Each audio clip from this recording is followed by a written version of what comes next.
What's up, everybody? It's Kellen here from Start Your Systems, and welcome to another MX Bikes progression video here on the channel.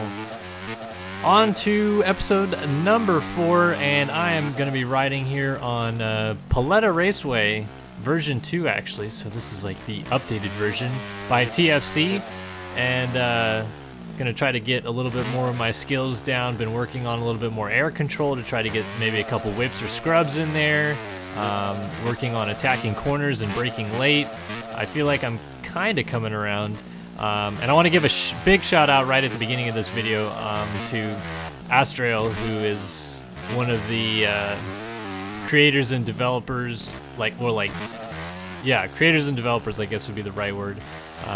He's one of them for this game, and he just put out a new OEM bike pack update that apparently helps with the physics of the bike a little bit. And I didn't know that that's how it worked until he kind of messaged me and explained it a little bit. But that's really cool because I can totally feel a difference in updating to these bikes now. And I'll be sure to include a link to those updated OEM bikes in the description below.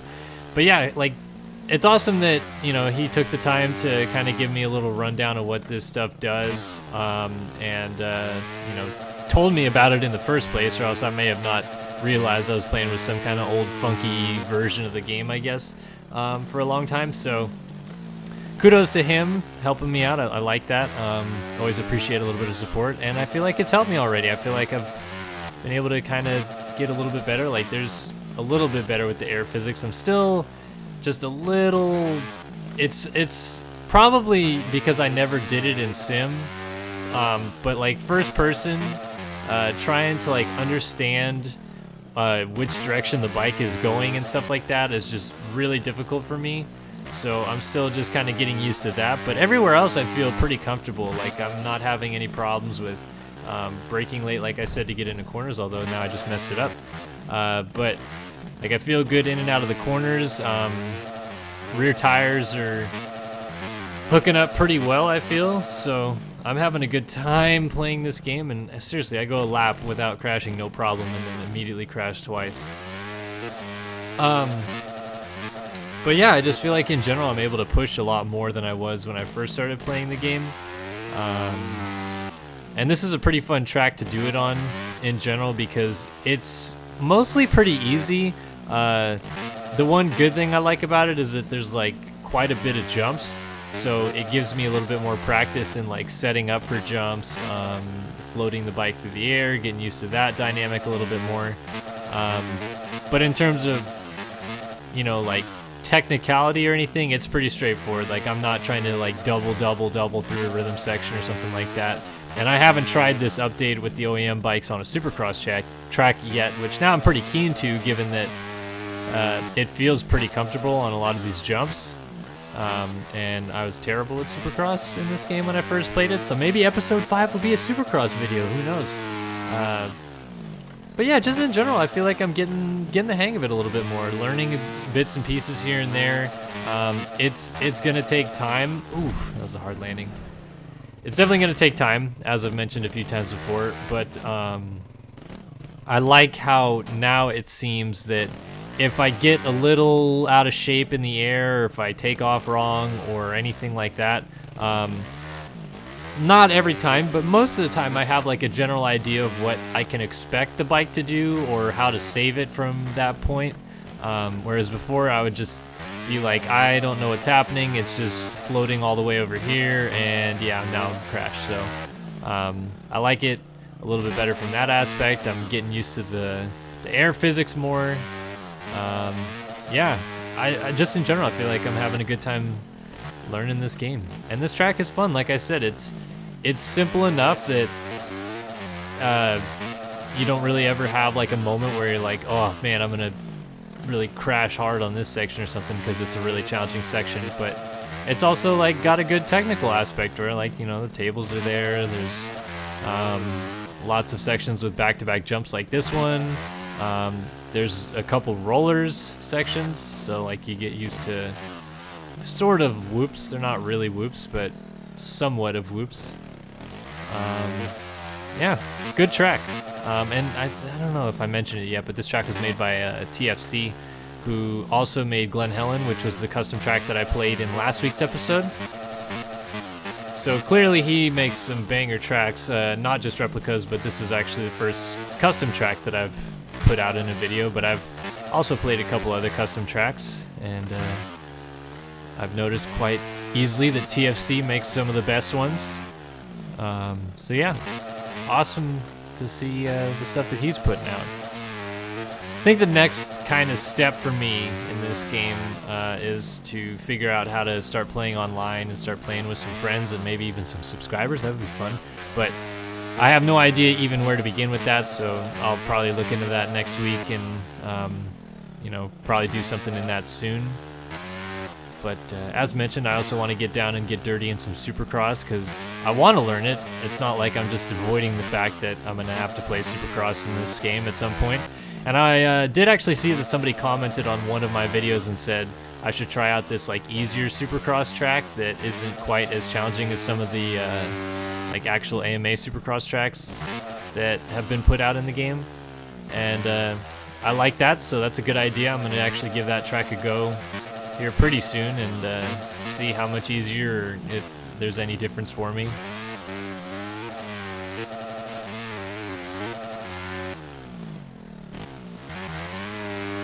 Yeah, good fun playing this game. Like, I'm getting enough hang of it now that I'm not like frustrated at like the little quirks that exist in this game.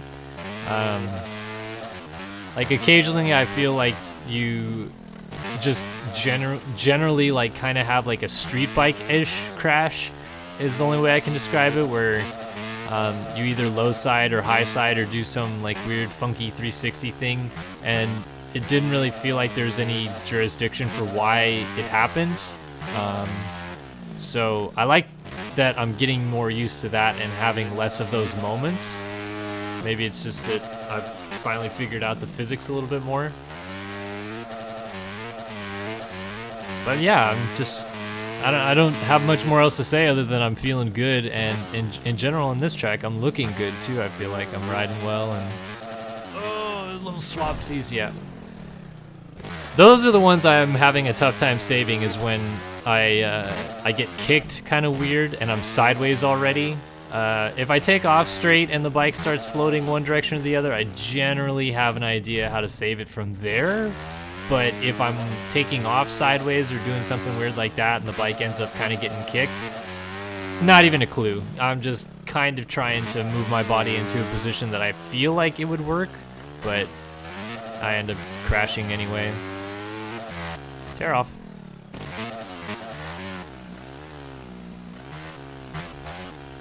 Maybe it's just me too, but I don't know if this track has like a terrain deformation on it or not. Normally you're able to see some of the lines you've developed. Oh, gone over the bars. But I haven't seen that anywhere on this track, so maybe it's just something to do with the way the track's created. I'm not too positive on that whole aspect of it yet.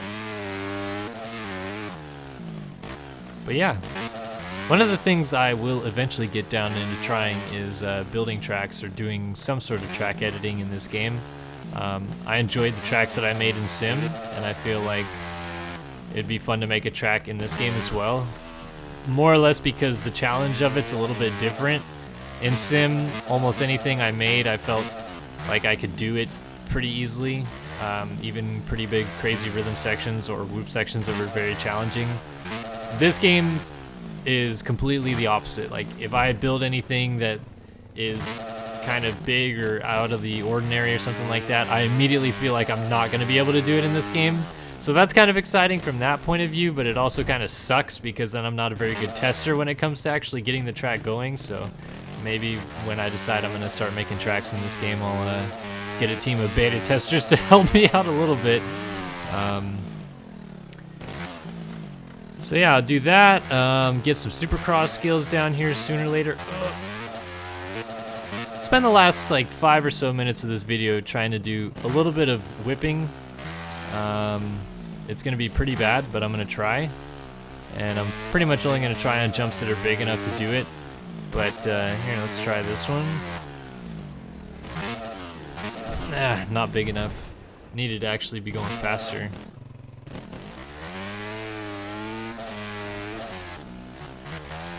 It's really, really touchy-feely, these whips in this game. Oh, that's a terrible whip, but I landed it, so... As I mentioned, though, it's very touchy-feely, which I guess it kind of is in Sim 2, so that makes enough sense to me, but...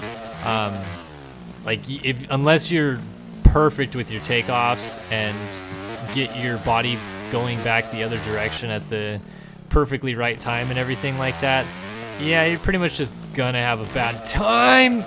Ugh. Oh, I was about to say, if I crashed right there, I would have been so disappointed. Just trying to get it turned around.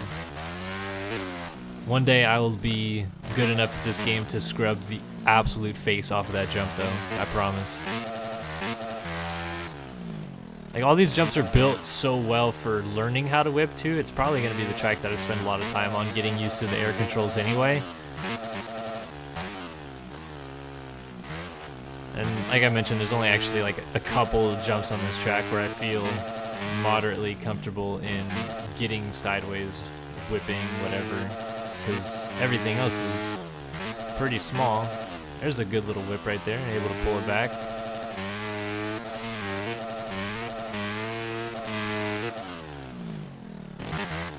Ugh.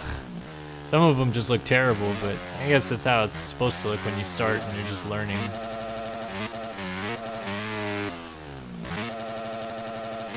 Oh, I thought I brought that one back.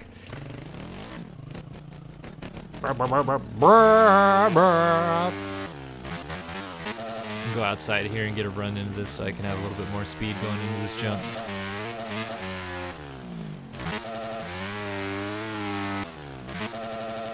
Oh, too far.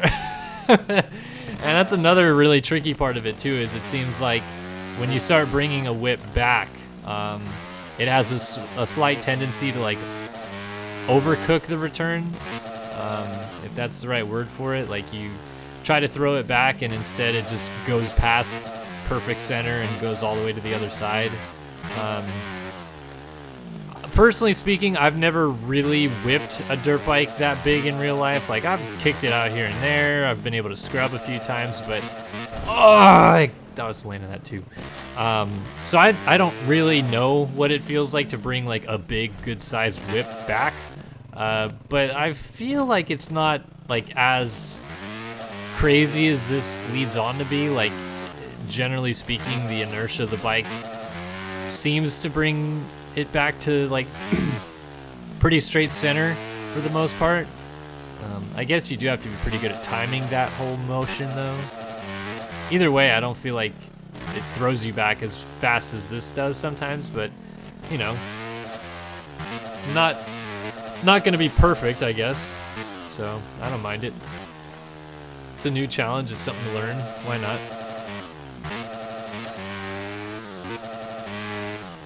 Sounds like the bike is like cutting out or something over the jump.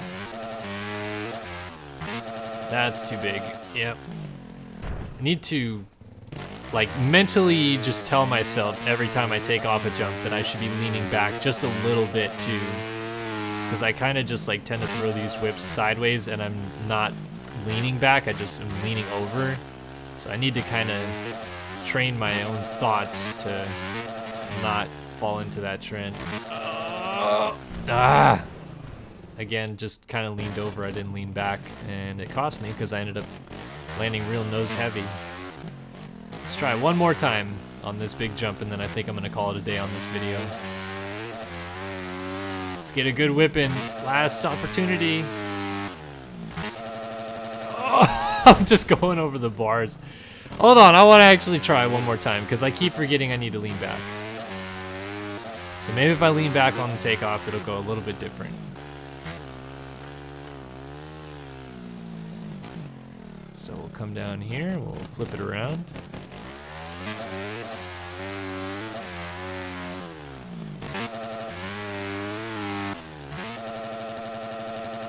It's just not gonna happen. I don't know what I'm doing. It's something I'll work on though. Like I said, I've gotten to the point now where I feel comfortable just riding in the game enough that I don't mind trying to throw it backwards here and there just to have a whip or two. So I'm getting there. It's a process, but I will learn it, I feel, given that I've been able to kind of learn the general basics of this game fairly quickly. So I'm happy with it, and I'm happy with where I'm at. Episode 4 Progression. Feeling good, riding good. I like it. So this has been another MX Bikes gameplay. I hope you guys enjoyed it. If you did, don't be afraid to like, but also go ahead and head to the description and download all the stuff that I've included here with all the people that have helped out make this video possible by providing tracks or providing bikes or gear or anything. And yeah, I'm Kellen from Start Your Systems, and I hope to see you guys in the future videos we have.